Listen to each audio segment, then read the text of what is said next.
বিসমিল্লাহির রহমানির রহিম। আসসালামু আলাইকুম। শুভ সকাল। কেমন আছেন আমার প্রিয় বন্ধুরা? আশা করি আল্লাহর অশেষ রহমতে আপনারা সবাই অনেক অনেক ভালো আছেন। আমিও আল্লাহর অশেষ রহমতে আপনাদের সকলের দয়ায় আলহামদুলিল্লাহ ভালো আছি। তো কাছে দূরে দেশ বিদেশে যে যেখান থেকে আমার এই ভিডিওটা দেখতেছেন, এই মুহূর্তে আমার ভিডিওটার সাথে যুক্ত আছেন, তাদের সবার প্রতি রইল আমার আন্তরিক ভালোবাসা ও শুভকামনা। তো বন্ধুরা, আজকে আমি এই তো দেখেন একটু পায়েস রান্না করব। তো এবার শীতে এখনো নতুন গুড়ের পায়েস খাওয়া হয়নি, তো আজকেই প্রথম খাবো। কারণ শীতের মধ্যে কিন্তু মিষ্টি জাতীয় পিঠা, পায়েস এগুলো খেতে কিন্তু বেশ ভালো লাগে, আমার ভালো লাগে। এখানে 5 কেজি দুধ নেওয়া হয়েছে আর 1 পোয়া হলো আতপ চাউল দিয়ে এই পায়েসটা রান্না করব। তো আমি দুধটা ভালো করে জাল দিয়ে নিয়েছি, তার মধ্যে এলাচ দারচিনি দিয়ে দিলাম, তেজপাতাটা দিলেও ভালো লাগে। তো আমার পায়েসটা রান্না শেষ হওয়ার পর আমি নিচে নামিয়ে তারপরে যে গুড়টা ভালো করে কুচি কুচি করে কেটে তারপরে দিয়ে মিশিয়ে নিলাম। তো আমি পায়েস বরাবর এভাবেই রান্না করি, যেহেতু এটা চুলার মধ্যে দিয়ে জাল দিলে কেটে যাওয়ার সম্ভাবনা থাকে। আর অন্যভাবেও রান্না করা যায়, যে গুড়টা আলাদা করে জাল দিয়ে গালিয়ে তারপরে নামিয়ে মিক্সড করলেও সমস্যা হয় না। তো আমি এত ঝামেলা করতে যাই না, আমি সরাসরি এভাবেই রান্না করি, তাতে আমার পায়েসটা মাশাআল্লাহ খেতে অনেক মজা লাগে। তো পায়েসটা খেয়েছি, অনেক মজা হয়েছে। তো এর মধ্যে আমি কিশমিশ দিতে চেয়েছিলাম, দিলাম না, কারণ আমার ছেলে আবার কিশমিশ পছন্দ করে না। তো এভাবে রান্না করলাম। দেখুন পায়েসটা কত সুন্দর হয়েছে, একদম খাঁটি দুধের পায়েস। 5 কেজি দুধ আমি 4 কেজি বানিয়েছি, তার মধ্যে আমি চাউলটা দিয়ে দিয়েছিলাম।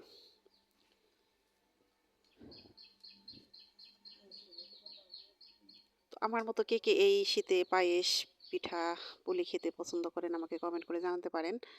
তো শুধু তো মিষ্টি খেলে হবে না, আমি তো আবার অন্যরকম, আমি যদি মিষ্টি কিছু খাই তাহলে কিন্তু আবার ঝাল না খেলে ভালো লাগে না। তো একটা ঝাল পিঠাও এখানে বানাবো, সেটা হলো, তো মামাতো বোনও আছে সাথে, তো ওরও ওই পিঠাটা পছন্দ। তো বাচ্চাদের অনেক পছন্দ এই পিঠাটা, কিন্তু পিঠাটা খাওয়া তেমন একটা ভালো না। তো তারপরও তাদের আবদার রাখতে এটা বানাতে হয়। এটা হলো মোরগ সংসার যাকে বলি আমরা, আপনারা কে কি বলেন জানি না। তো যে মাংস দিয়ে যে মাংস পুলি বলে, মোরগ সংসার বলে, তো সেই পিঠাটা আজকে বানাবো। পায়েসটা হতে হতে এদিকে সব কিছু রেডি করে দিয়েছে মামাতো বোন। তো ও পাশে বসে আছে। তো এই তো এখন পেঁয়াজ কাঁচামরিচ তেলে দিয়ে দিয়েছি। তো যেহেতু মাংস পুলি বানাবো, পেঁয়াজটা আমি ভালো করে ভাজিনি, এমনিতেই ভাজা ভাজা হয়ে যাবে।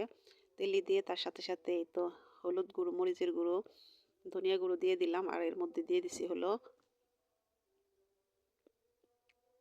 আদা রসুন পেস্ট, তার মধ্যে এলাচ দারচিনি আর জিরা, এই 3টা জিনিস আমি বেটে তারপরে দিয়ে দিছি। আমি সবসময় এই পিঠাটা বানানোর সময় এলাচ দারচিনি এটা আমি বেটে দেই। আর এলাচ দারচিনি জিরা এগুলা যদি ভেজে এগুলার শুকনা গুঁড়া করে নিই তাহলে ওগুলো দিয়ে দেই। তো আমি ওটা দেবো না, আমি সরাসরি এভাবে করব। তো এই তো মাংসগুলো আমি দিয়ে দিলাম। তো মাংসগুলো একদম ছোট ছোট করে কুচি কুচি করে কেটে আমি এর মধ্যে দিয়ে দিচ্ছি। তো যেহেতু ব্রয়লার মুরগি, এমনিতে এটাকে কষিয়ে রান্না করতে করতে একদম ঝুরঝুরে হয়ে যাবে। তো আমি আস্তে আস্তে আস্ত জালে আমি এটাকে ভেজে নিব। তার মধ্যে হালকা কিছু 2টা আলু কেটে দিয়েছি। তো বন্ধুরা, এই পর্যন্ত যারা আমার ভিডিওটার সাথেই আছেন তাদেরকে জানাই অসংখ্য ধন্যবাদ। আর ভিডিওটা দেখতে দেখতে যদি লাইক দিতে ভুলে যান, প্লিজ বন্ধুরা একটা লাইক দিয়ে আমার ভিডিওটা কন্টিনিউ করেন।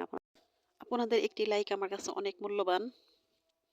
আর নতুন বন্ধুদের বলতেছি, প্লিজ বন্ধুরা আমার এই ভিডিওটা দেখতে দেখতে যদি একটু কোথাও ভালো লেগে থাকে তাহলে অবশ্যই সাবস্ক্রাইব করে আমার এই ছোট্ট চ্যানেলটার পাশেই থাকবেন। আর বন্ধুরা, চ্যানেলের অবস্থা তো তেমন একটা ভালো না, তারপরে দেখা যায় যে যে ভিউজটা আসে সে তুলনায় ওয়াচ টাইম একদম কম। কিন্তু এরকম হলে কিভাবে চলবে বলুন? খুব খারাপ লাগে। কিছু কিছু সময় কিছুই ভালো লাগে না। তো ভিডিওটা যখন আপনারা যেই দেখুন না কেন, তো যাতে আমার ভিডিওটা দেখলে আমার কাজে আসে, আমি উপকৃত হই, সেভাবেই ভিডিওটা দেখার চেষ্টা করবেন। তো তাতে আমি অনেক উপকৃত হব। তো যদি এরকম হতে থাকে তাহলে তো ভালো লাগবে না। তো বন্ধুরা, আপনারা বিশ্বাস করেন কি না করেন আমি সেটা জানি না। তো আমি যখন যার ভিডিওই দেখি না কেন, আমি কিন্তু যত ব্যস্ততায় থাকি তার মধ্যে কিন্তু আমি ভিডিওটা ওয়াচ টাইম করি। কারণ আমি জানি যে ভিডিওতে ঢুকে যদি কিনা আমি ভিডিওটা না দেখি, শুধু একটা ছোট একটা কমেন্ট করে চলে যায়, তাহলে কিন্তু কোনো লাভই হবে না। শুধু আমি ঢুকলাম একটু, তাতেও আমার কোনো লাভ হবে না। আর যদি আমি ফুল ওয়াচটা না করি, তা না হলেও তো যার ভিডিও দেখতেছি তারও কোনো লাভ হবে না। তাহলে যদি লাভই না হয়, যদি এই ভিডিওতে ঢুকে যদি কি আর উপকারী না হয়, উপকৃত না হয় সে, তাহলে তো তার ভিডিও দেখে কোনো লাভ নাই, তাই না? তো বন্ধুরা, এই ভুলটা আমরা কেউ করব না, এটা কিন্তু আমরা সবাই জানি। আমরা যারা এই ভিডিওতে, ব্লগ ভিডিওতে জড়িত আছি, আমরা কিন্তু এর ভালো মন্দ সবটাই কম বেশি সবাই জানি। তো আমরা চাইবো সবসময় যেটা ভালো হয় সেটাই করার জন্য চেষ্টা করব। তো ওয়াচ টাইম দেখে আমার ভালো লাগে না, ওয়াচ টাইম একদমই কম। তো তো প্লিজ বন্ধুরা, আমার ভিডিওটা যখনই যে দেখবেন ফুল ওয়াচ করার চেষ্টা করবেন, একটা লাইক দিবেন, আর কমেন্ট করতে যদি সমস্যা হয় ছোট্ট একটা কমেন্ট করে চলে যাবেন, তাতে কোনো সমস্যা হবে না। তো ফুল ওয়াশটা করার অবশ্যই চেষ্টা করবেন। আর এটা আমি আপনাদের কাছ থেকে চেয়ে নিচ্ছি বলতে পারেন, একটা লাইক আর ফুল ওয়াশ এটা কিন্তু আমি আপনাদের কাছে চেয়ে নিচ্ছি। অবশ্যই এটা আমাকে দেওয়ার চেষ্টা করবেন। আর নতুন বন্ধুরা প্লিজ আমার চ্যানেলটাকে সাবস্ক্রাইব করে আমার পাশেই থাকবেন। আমিও আপনাদের পাশে থাকবো ইনশাআল্লাহ। তো বন্ধুরা, কথা বলতে বলতে, আপনাদের সাথে কথা বলতে বলতে দেখেন আমি অনেক দূর চলে এসেছি। তো আমার পিঠাগুলো রেডি হইতেছে। তো আমি পিঠাগুলো কিভাবে পিঠার ডোটা তৈরি করলাম সেটা তো দেখতে পেলেন। তো গরম পানি একবারে ফুটন্ত গরম পানির মধ্যে লবণ দিয়ে দিছি। তার মধ্যে আমি একটু হলুদের গুঁড়ো দিয়ে দিছি। তো হলুদ গুঁড়ো অনেক সময় দেখা যায় যে তেলের মধ্যে দিয়ে অনেকে এই পিঠাটা ভাজে। তো আমি সেভাবে ভাজবো না। আমি ওই পানির মধ্যে দিয়েই এই চালের গুঁড়িটা তৈরি করি। তো সেভাবে করলাম। আর বন্ধুরা, পিঠাপুলি বানাতে আমি খুব পছন্দ করি। আমার কোনো আলসেমি লাগে না। তো পিঠা বানিয়ে আমি খুব আনন্দ পাই। এই তো দেখেন বানাইতেছি। মাশাল্লাহ, সব ধরনের পিঠা বানাতেই পারি।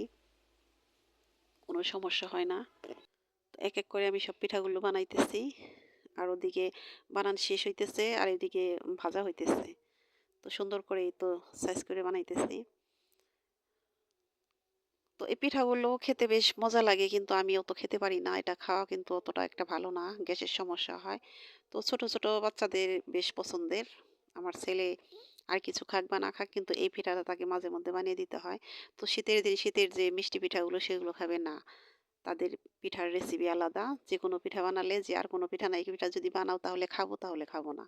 তো তাদের আবদার রাখতে এই পিঠাগুলো বানাইলাম। তো পিঠাগুলো আমার বানাতে তেমন একটা ইচ্ছা ছিল না। কারণ বানাতে পারি সেটা ঠিক আছে, কিন্তু শীতের মধ্যে এই পিঠা খেতে আমার মোটেও ভালো লাগে না। তো আমার ভালো না লাগুক, আমি তো মা। তো ছেলেদের আবদার রাখতে পিঠাগুলো বানালাম। তো একদিকে পিঠা বানাইতেছি আর একদিকে মামাতো বোন এসে বসে আছে, বলতেছে আপা তাড়াতাড়ি করো, একটু হাঁটতে বেরোবো, চকের ধারে যাব। তো ঘরের ভিতরে থাকে, বেশি কোথাও যায় না, বেরোয় না। তো আমাকে দেখে সাহস বেড়ে গেছে। তো আমিও যাব, কারণ চকের পরিবেশ আমি খুব পছন্দ করি। আর বিশেষ করে এই শীতকালে বিকেলের দিকে চকের ধারে হাঁটতে কিন্তু খুব ভালো লাগে। মিষ্টি রোদ শরীরে এসে যখন পড়ে, তখন সেটা ভাবতে আমার বেশি ভালো লাগে। আর সেটা শুধু দূরে থেকে ভাববো না, সরাসরি যাব। কিন্তু আজকের আবহাওয়া তেমন একটা ভালো নাই। তো আমরা রওনা হলাম চকের ধারে। তো আবহাওয়াটা একদম কেমন যেন, একটু রোদও ছিল না, কেমন যেন মেঘলা মেঘলা ভাব। তো তারপরও বলছি যে না, আজকে যাবই।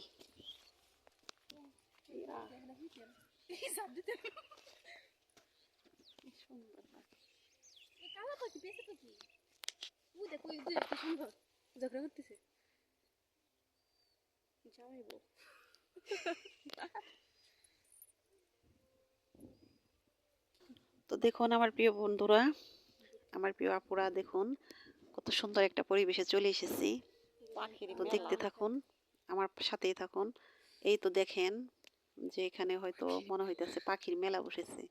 তো আমার মামাতো বোন তো দেখে অনেক খুশি, বলতেছে আপা একটা পাখি আজকে ধরেই নিয়ে যাবো।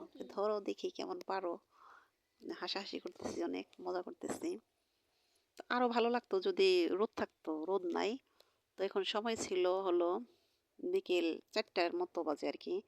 সেই সময় আমি চকে ছিলাম। তো এই চকটাতে অনেকদিন পরে আসলাম, চকটাকে দেখে একদম মনটা জুড়িয়ে গেল। চকের মধ্যে এত এত শাক উঠেছে। তো আমরা যেটাকে বলি হলো বইতা শাক, সেই শাক অনেকে শাক উঠাইতেছে, আটি বানতাছে, সেগুলো বাজারে নিয়ে হয়, হাট বাজারে নিয়ে হয়তো বিক্রি করবে। তো আশেপাশের যে এই চকের আশেপাশে যাদের বাড়ি আছে তারা তো আর এগুলো কিনে খাবে না, জানি না এই শাকগুলো কোথায় নিবে, অনেকেই তুলতাছে। তো শুধু ওই শাক না, সাথে খেসারি শাক আছে, বৈতা শাক আছে, আর অনেক ধরনের ফসল আছে, যেমন এই সরিষাই আছে মনে হয় 2-3 রকমের বুনছে। তার মধ্যে আছে হলো পেঁয়াজ, রসুন, আলু, তারপরে ভুট্টা, আরও জানি কি কি, মানে অনেক কিছু বুনেছে। ধনিয়া গাছ, ধনিয়া সহ অনেক আছে দেখলাম। তো খুব ভালো লাগলো গ্রামীণ পরিবেশ। তো আমি জানি না যে আমার কোন প্রিয় বন্ধু এখনো এই পর্যন্ত আছেন আমার ভিডিওটার সাথে। তো আমার ভিডিওটা কেমন লাগলো অবশ্যই আমাকে কমেন্ট করে জানাবেন। আর আমার কথাতে হয়তো অনেক ভুল আছে, সে ভুলগুলো ক্ষমা সুন্দর দৃষ্টিতে দেখবেন। আজকের মতো এখানেই বিদায় নিলাম। আল্লাহ হাফেজ।